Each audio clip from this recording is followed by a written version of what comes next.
long story short, she went on Rachel Ray and Craig Ferguson and said that she worked for the embassy right out of college.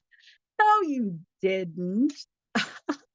That, Frank Abagnale Jr. would just love this. It's like that's pretty grandiose. You don't go from being a biology student to sending letters home saying you're a heart surgeon or you're an airline pilot when you're really not. And so with that said, I came to understand that the likely reason, in my opinion, for keeping everybody away from the wedding was because those lies would have come out right out of the gate. Everybody gets champagne at a reception and they start talking about picnics and family memories. And I think the royal family would have been like, what do you mean she didn't work for the embassy? What do you mean she didn't get grants or scholarships? I thought she was an independent, self-made woman. Breaking right now, Meghan Markle's sister, Samantha Markle, has spoken out in a major new interview on the front page of the UK's Daily Mail newspaper. The interview comes at a very difficult time for the older Markle sister, who has turned 60 without the support of the Duchess and, more significantly, lost her mother. So we've got a lot to talk about today. But Sam, it is so wonderful to have you here. And obviously, I've known for some time about the passing of your mother, but I didn't want to say anything on the show because I know it was something that you were working through. So, real condolences. I'm so delighted that you were able to reconcile in her final months, but it was really shocking to learn reading the Daily Mail that you believe your relationship with your mum had been impacted at the end because of Meghan. You say everyone sucked up to Meghan, even on the fringes of the family. It was like the emperor's new clothes. Unfortunately, my mother fell prey to it. Exactly. Around the wedding, it was so amazing to me how, whether it was people being sensationalized by fake news or just by, the glamour of the wedding. And I think everyone wanted to glom onto a fairy tale so much that this princess in this fairy tale could do no wrong. So instead of giving me the benefit of the doubt then and realizing and thinking, gee, maybe she's telling the truth. Maybe she's not, quote, bashing her sister. Maybe she's not glomming on for money. Maybe she's got something to say here, and maybe it's important and just as valid as what we all have to say. Instead of doing that, it seems like everyone jumped on this bandwagon and like, let's get Sam, let's vilify Sam. Oh, she's horrible. She's jealous. She's bashing her sister. And I think we all have seen by now, and I'm going to quote Tom Bauer, by saying, he said, look, we all laughed at Samantha and she was right. And everything she said has come true. And that's not, I hate to toot my own horn, but the reality is it was very hard because even members of my own family, my mom at that time, rather than talking to me, was walking in the antline. Everybody was afraid to point out that the emperor wasn't wearing any clothing. It was much easier to demonize Samantha than it was to question the fairy tale. And very hard because it was my own mom. So many lies were put out there about me, for revenge, using the royal wedding for that weren't true, but just, you think when you have people that love and support you, that they would come to you first and say, look, what do you mean by this? Rather than jump on a bandwagon and say, oh, she's horrible, and just glaze everything in this really ugly, untrue, unjust fake news blanket.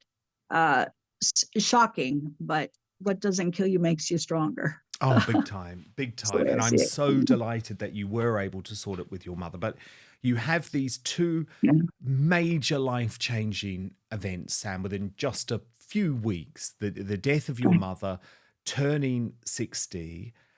Did you have any expectation that your sister might view that as a moment to reach out or send you some sort of message?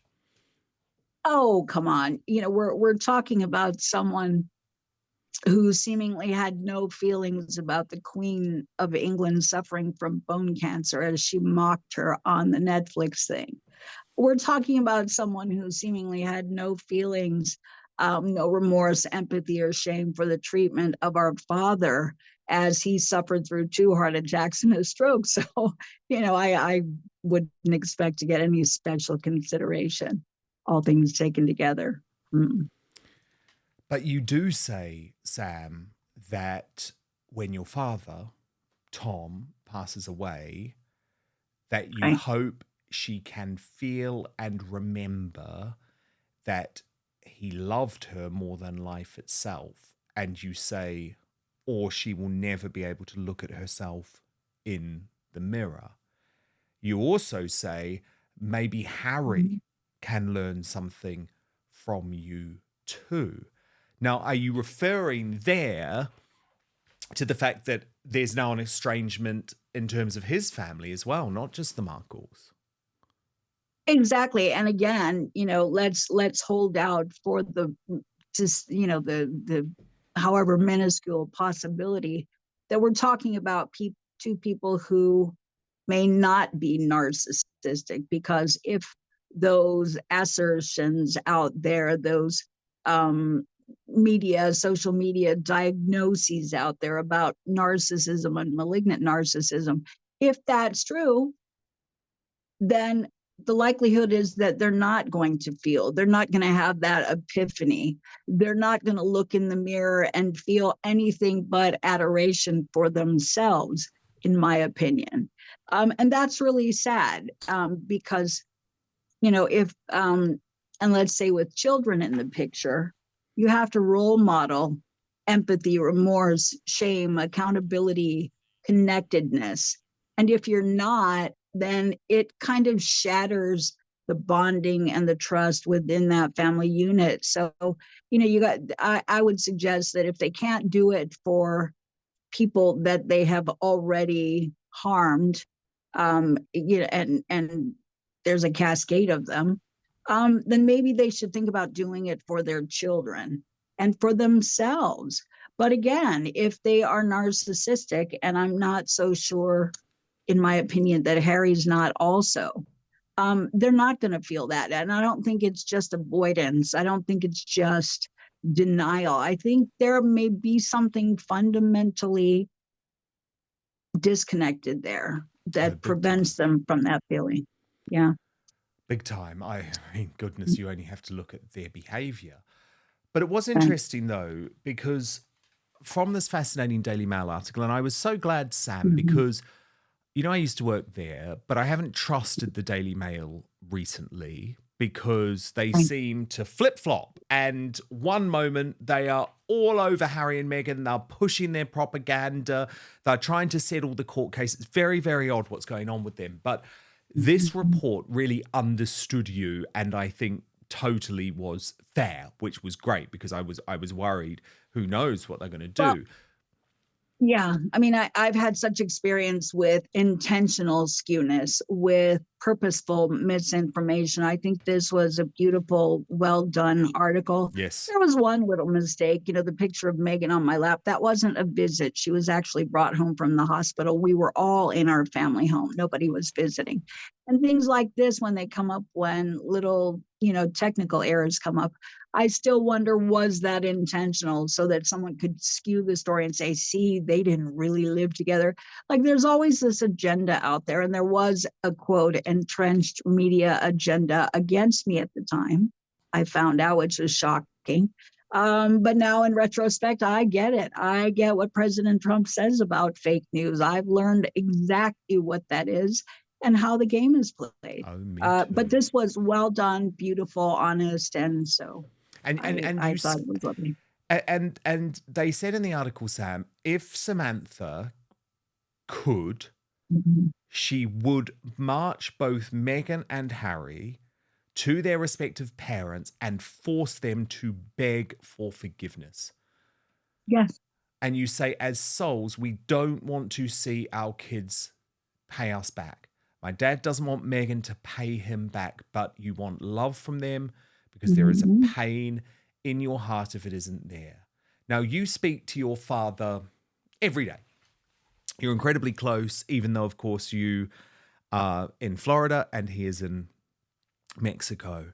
Talk to me Right. about how he is coping psychologically with the fact that Meghan remains so close, yet he hasn't met his grandchildren. He hasn't seen her for years.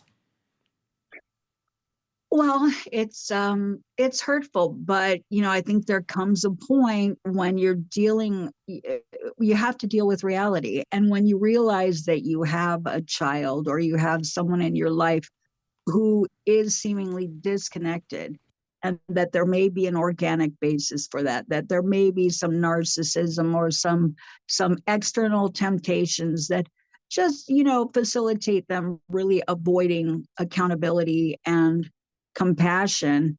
I think he gets that now, and I think he understands that it's beyond his control. And as a parent, you can only do what you can do. It's like the old saying, you can lead a horse to water. You can give them all the tools that they need in their life toolbox to become full functioning, feeling, positive, thriving adults. But it doesn't always work the way parents plan. And they have peers, they have temptations, they have egos that sometimes run out of bounds.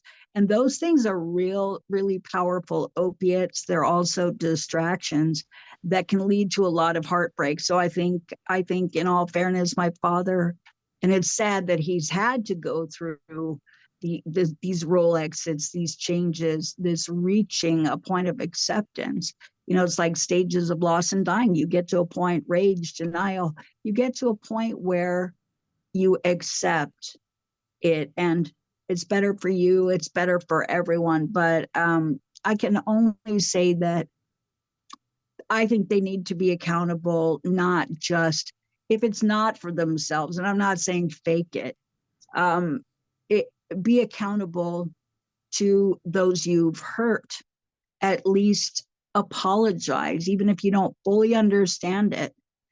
That's not everybody else's problem. That's your problem if you're disconnected. But I think you owe it to people around you. And if you want to be such change agents and you want to be such humanitarians and diplomats, you probably want to think about role modeling the things that your PR says you are, even if it's not real. Fake it till you make it. God, and that's a horrible way to live. But for others around you, sometimes you have to do that. And sometimes you have to, especially for your kids. So, and that may require some counseling. If the feelings aren't real, then maybe you should do some method acting. And, I've seen the one chair left I go. Why can't you do the same thing with empathy, remorse, shame, compassion, to maybe grow a little bit yourselves as well as benefiting others? How about that? I know, and the thing is, Sam, Especially, you know, you make the point that I have thought for so many years. You say, I still don't understand why she mhm, couldn't have just acknowledged us. And you even come up with the line of what she could have said. This is my family, and I am proud of them. We are like any family, good and bad. She didn't have to endorse everything. She didn't have to say everything was perfect, right. but just point out that we're a family. Of course, there's ups and downs, just like all families have ups and downs and difficulties in relationships. But she didn't do that. And what's so fascinating to me is that you say, indeed, she had started to cut you and Thomas out Mhm, even before she met Harry. As soon as she found fame in Suits, that was when she mhm. started to begin, shall we say, Sam, the ghosting process. I now know, though, people just say she markled someone, but she did it with her own family. And why was that? Because she was famous. She didn't need you guys. What was it about? Was she embarrassed? Well, I'd say pull up a chair, but you already have one. Everybody else, pull up a chair. So it kind of started with the Soho thing, and we all understood young women want to be independent. They're doing their career, globe trotting, whatever. So we were proud of that. But the whole wedding thing, the being like just cut off, was weird. And we had to like try and do the math. No scientific calculator was helping us with this. But I finally um, came to realize, and I think it made more sense as all of the lies came out, as we saw PR pushing the lies. Ah, you didn't get grants and scholarships in school at all. Dad paid for everything from the time you took your first breath until, Northwestern and Trevor, and it was all dad, Meghan and right? Harry. And right, you never worked for the embassy. Let's get this straight right here. I think that was a god awful, grandiose lie. Uncle Mike, who worked for the embassy, put in a letter of recommendation as a favor to dad, and dad paid for a 5-week study program where she got to kind of watch and see what goes on at the embassy. But a 5-week, let's face it, a 5-week study program is like not even a junior college summer certificate. So it's not like you learn a whole lot, but you get to kind of understand a little bit about what they do. Long story short, she went on Rachel Ray and Craig Ferguson and said that she worked for the embassy right out of college. No, you didn't. That Frank Abagnale Jr. would just love this. It's like that's pretty grandiose. You don't go from being a biology student to sending letters home saying you're a heart surgeon or you're an airline pilot when you're really not. And so with that said, I came to understand that the likely reason, in my opinion, for keeping everybody away from the wedding was because those lies would have come out right out of the gate. Everybody gets champagne at a reception and they start talking about picnics and family memories. And I think the royal family would have been like, what do you mean she didn't work for the embassy? What do you mean she didn't get grants or scholarships? I thought she was an independent, self-made woman. And Uncle Mike would have said, no, she didn't work for the embassy. I put in a letter of recommendation. I worked for the embassy, he would have said. And Thomas paid for a 5-week study program.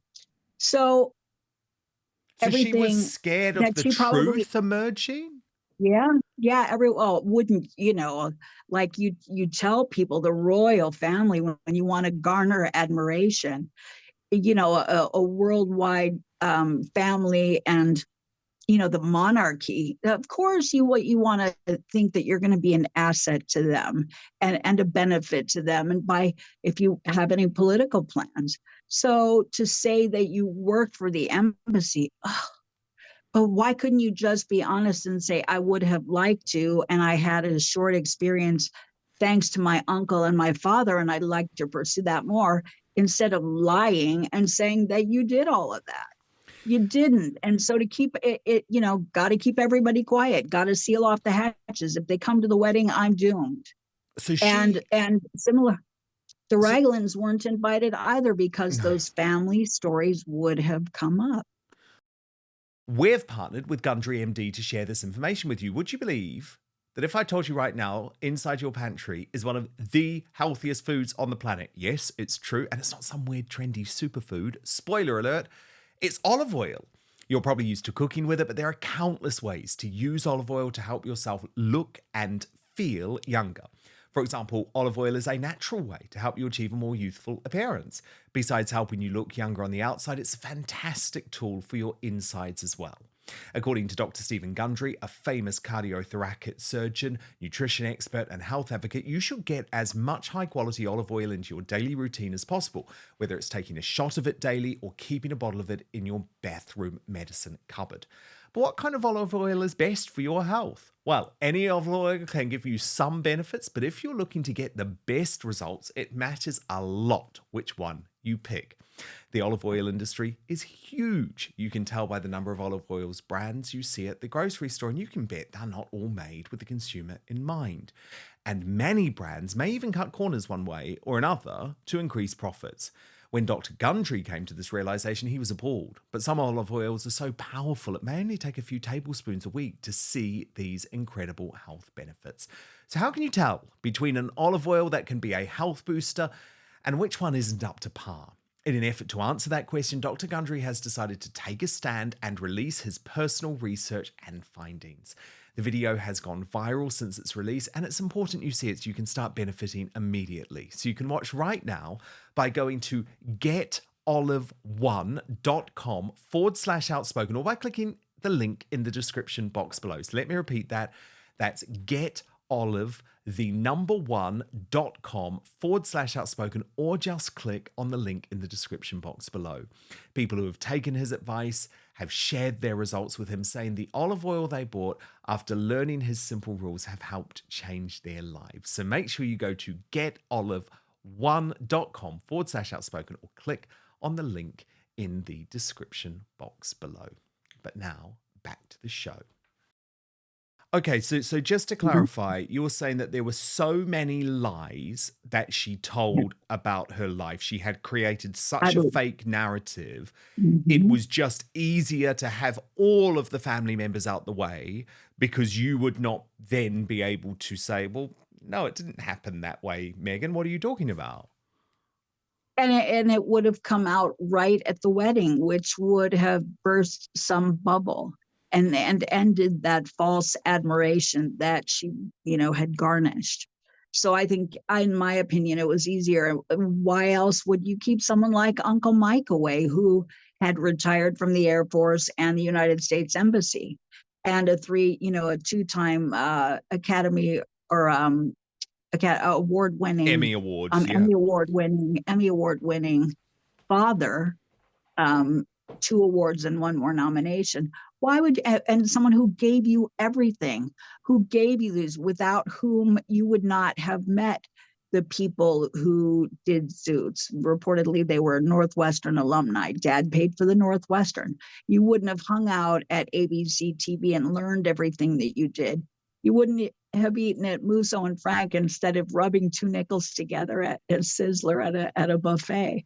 Yeah, so you're exactly the portrayal of your dad as some sort of bum is completely unfair. He was a highly successful Hollywood sound director who opened up a world of opportunities to his youngest, right?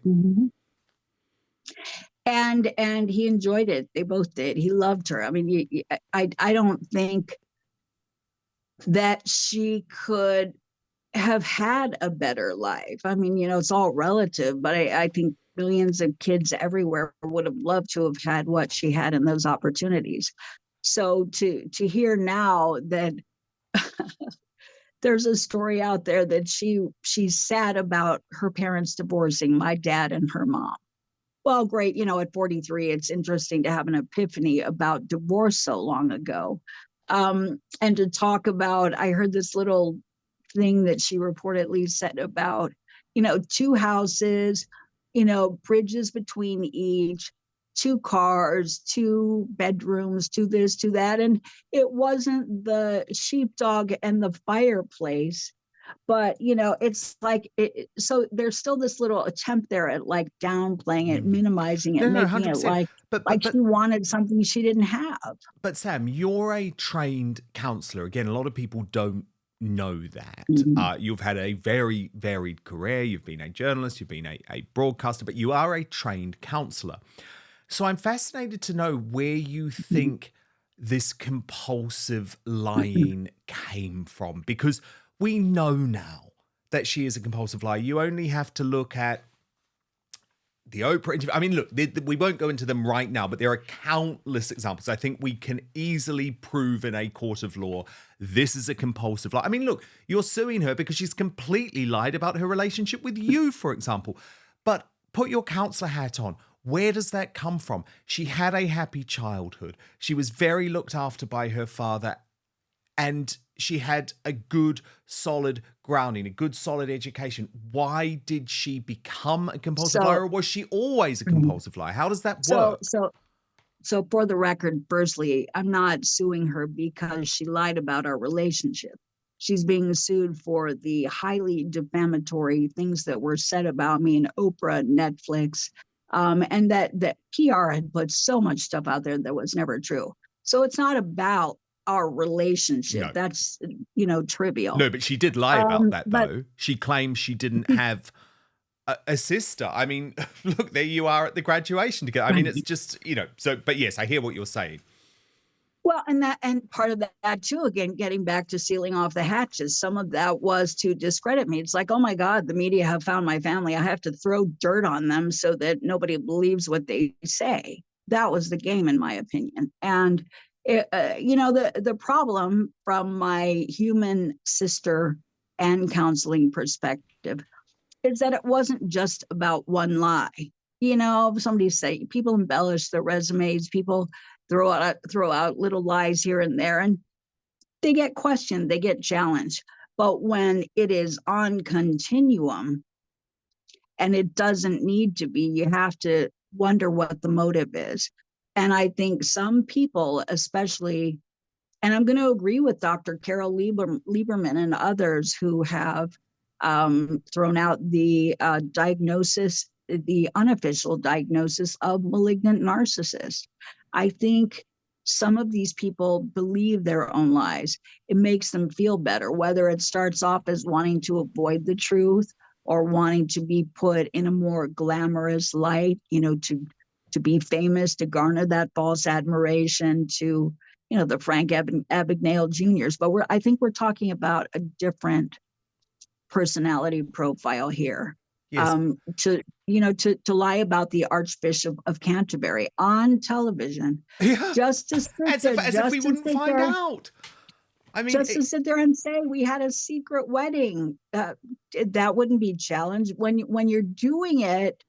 And you have the audacity to lie about high profile people. You don't think that someone's going to come out and challenge that, especially the person that you're lying about. So I started to feel like there was a problem, although I was trying to give her the benefit of the doubt. Like, it's not just about family. The lies are here and there and here and there. Yeah. I think Meghan Kelly got her at, like, don't quote me on this, but it seemed like 200, a lie every couple of minutes, or more than 100 lies, and you were keeping track. Big time. Why? But why? It would be just as easy to tell the truth, but the truth wouldn't be as fluffy. It wouldn't have the false applause and admiration that that a grandiose lie would. So, but I mean, I think it's really sad that someone would need that. And I think it just becomes habitual to where maybe they don't even realize what reality is, and they just start talking to fill airspace. But so then you talk about the Netflix moment where Meghan mocks the late Queen with that curtsy, that bow, and it's such a horrible moment, and Harry is clearly mortified, but you say Harry sat there smiling like a buffoon. He allowed it. In counseling, we call this enabling. So Sam, are you saying that Harry also enables Meghan's bad behavior? That's my opinion. Yeah. I mean, because I think he's gotten himself in between a rock and a hard place where he doesn't want to upset the apple cart, because it seems like he's burned a lot of bridges. Where does he go? Can't go that way. Can't go that way. So I better just deal with what's here and kind of go with the flow, even to the point of placation. But I would draw the line at watching some woman mock your grandmother, who is suffering from bone cancer, albeit silently. She didn't complain about much reportedly, but I think the whole world knew what was going on.